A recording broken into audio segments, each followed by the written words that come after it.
Welcome back guys! Ako nga pala si Dingdong Guantes. Ang ganda ng umaga ngayon Masarap gumala. At dahil mainit ang panahon, naisipan namin pumunta sa Robinsons Antipolo. Tara, samahan niyo ko. At ayan, nandito na nga kami. Maraming available na parking slot. Pero doon ako gagarahe sa dulo para malapit kami sa entrance. Madalas nga pala kaming nandito sa Robinsons Antipolo para magpalamig kahit wala namang kaming bibilin. Ayan, dito na tayo paparking. Hindi kalayuan sa entrance. Kadalasan maraming tao dito. Ang hirap tuloy makahanap ng parking. Minsan mag-aantay ka pa. Buti na lang, swerte ngayon. Walang gaanong tao kahit holiday. At ayan, bumaba na nga itong si Dingdong Guantes. Naglalakad na akala mo naman piling artista. Hindi naman gwapo. Naka-shades pa. At ayan, may pataas-taas pa ng salawal. Nagsuot pa nga ng sombrero. At tila ba ayaw na mainitan. Aray ko. Ayun at kakaway-kaway pa. Akala mo naman si Piolo Ascal. Papasok lang naman ng Robinson. May pakaway-kaway pa. At dito, naisipan naming tumingin ng sapatos na madalas naming ginagawa pag pupunta kami sa mall. Kahit hindi naman kami bibili. Ayan, ang dami pang sinasabi. Akala mo naman, bibili. Wala namang pera yan. Nagtingin din ako sa Nike. Nagpanggap na bibili kahit wala naman akong pera. Kaso, wala naman akong nagustuhan.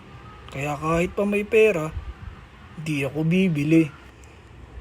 At nagtingin din ako sa New Balance.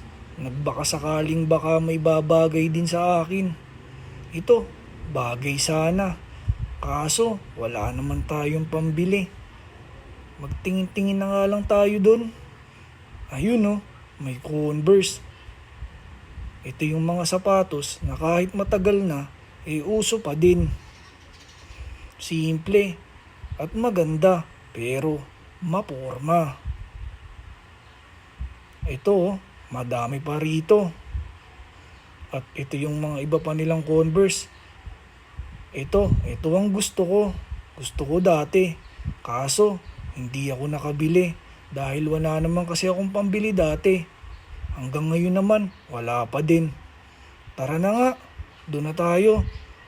Labas na tayo. Wala naman tayong pambili. At dito, lumabas na nga si Dingdong Guantes. Malungkot dahil walang nabili. Dahil wala namang pera, may paikot-ikot pa. Sige, punta ka na lang sa iba. Baka dun, makabili ka pa. At dito, may nadaanan kaming sushi. Gusto ko sana, kaso cash only.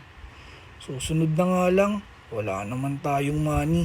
Gutom na sana ako, kaso wala naman tayong pambili. Sige, next time na lang, pag may pera na ako.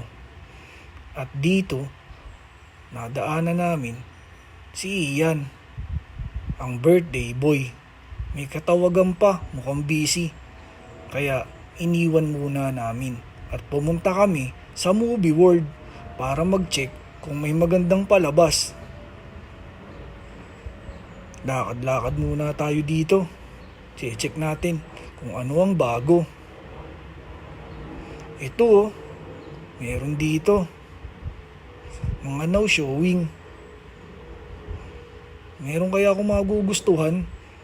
Sa dami ng palabas ngayon, hindi ako makapamili. Ito Anaconda.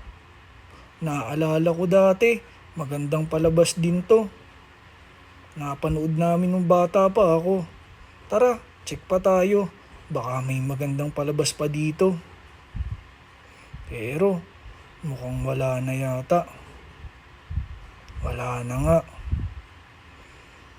Tara, bili na lang tayo ng ticket habang maikli pa ang pila.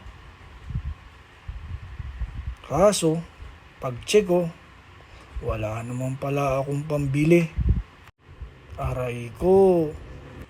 At dito, pumunta na lang kami ng Karamiya para bumili ng kanilang ice cream gelato.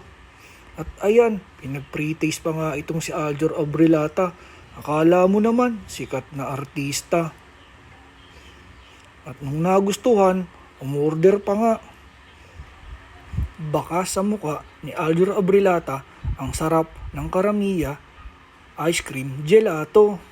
Tuwang-tuwa ito. Hindi maipinta ang ngiti, mukha namang aso. Masarap guys, hanggang dito na lang. Hanggang sa muli, paalam!